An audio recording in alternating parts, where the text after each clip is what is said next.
Greetings to our viewers tuning into the YouTube channel. Understand in 5 minutes. While the world anxiously awaits the peace talks, expected to be a turning point between Russia and Ukraine in Istanbul, a series of destabilizing military developments on the battlefield are making those hopes more fragile than ever. Russia has quietly mobilized over 40 strategic bombers at a base deep in Siberia, 4,000 kilometers from Ukraine's border, seemingly preparing for a lightning airstrike. At the same time, Ukraine has issued a special order to capture Tekino, a town near the Russian border, before negotiations begin. The question arises, is this the prologue to a real peace solution or the final calculation before an unprecedented full-scale counteroffensive? Let's break it down right now. Don't forget to like, share, and hit the subscribe button to stay updated with all critical developments. Russia mobilizes bombers for an aerial assault. While the international community watches the peace signals from the Istanbul negotiations, in a far corner of Russia, a strategic chessboard is quietly unfolding on a scale that has shocked observers.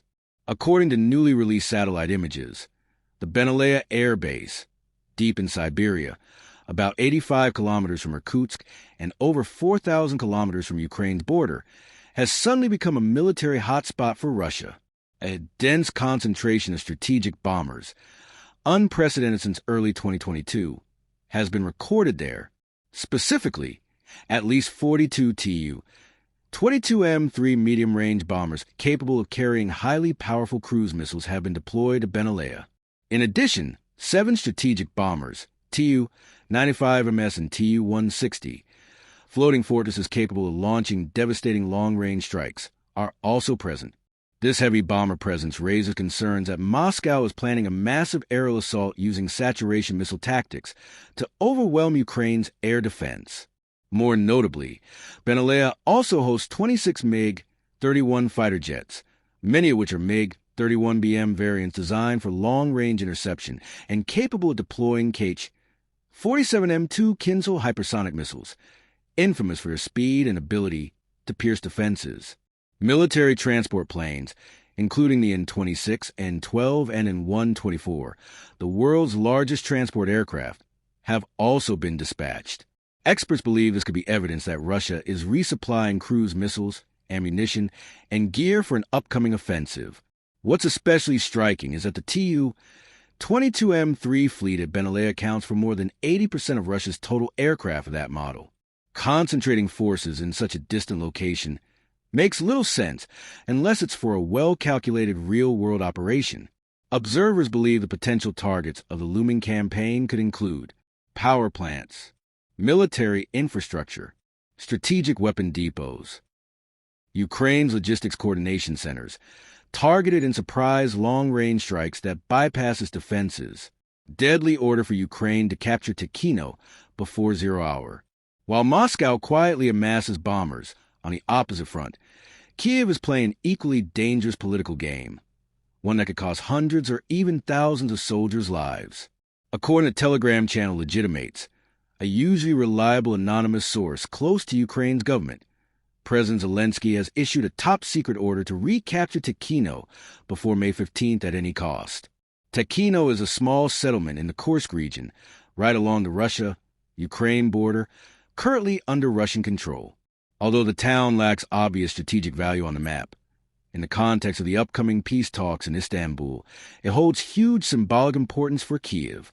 According to Legitimates, Ukraine wants to stage a media victory, something Zelensky can use at the negotiation table as proof that Kiev remains strong and in control.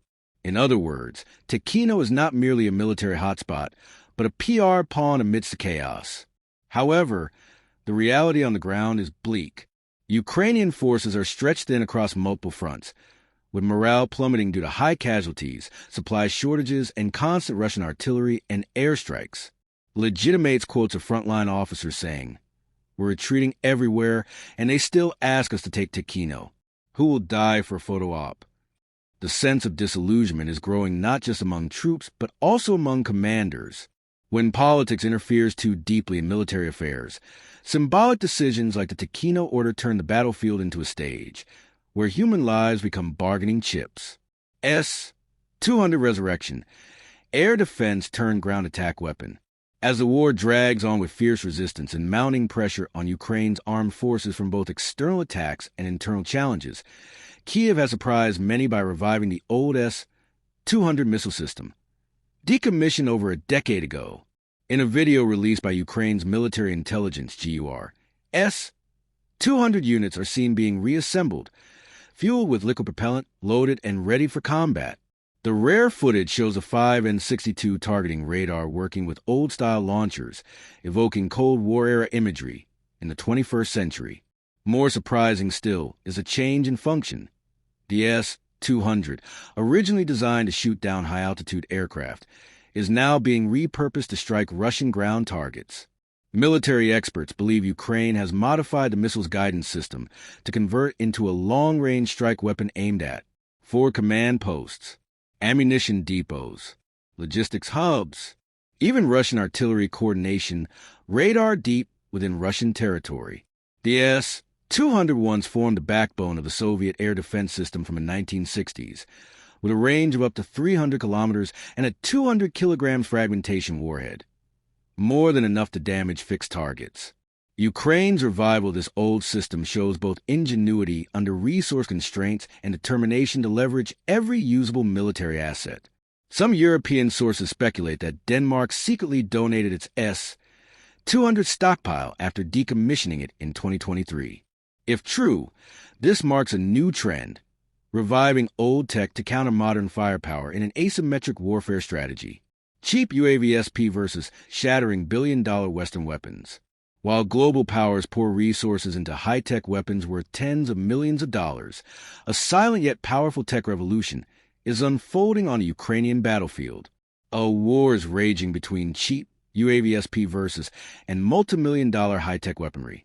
Recently, Russia's UAV Rubicon Special Forces unit released a video shocking global military analysts.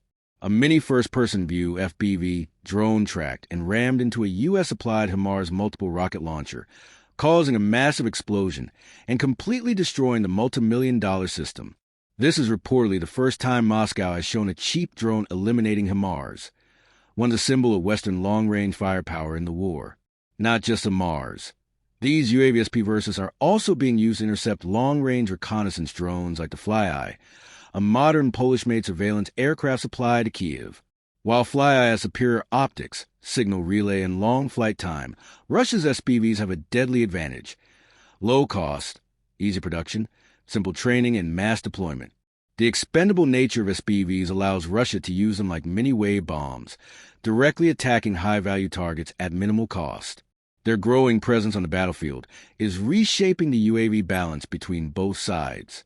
The question now, is Tekino to start Ukraine's final push, or the trigger for Russia's deadliest assault yet? If you want real news without the filler, subscribe and turn on the bell, because understanding the world shouldn't take an hour. Stay informed. Stay alert. This is Conflict Uncovered.